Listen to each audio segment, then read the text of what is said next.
guys! Good morning! Ayan! Nagluto ako ng tinulang isda for lunch. Ito, ilalagay ko na itong dahon ng kamuti.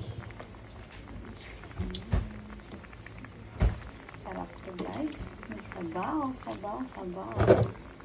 Hindi ko alam kung anong isda yan guys, pero masarap yung pangtulang. Kalimutan ko anong pangalan ng isda yan. Pero sa Siargao kasi sa probinsya, ito yung mga pangtulang isda kasi matataba at malaman. Ayan. Anuhin lang natin tong gulay konti. Half cook lang yung gulay.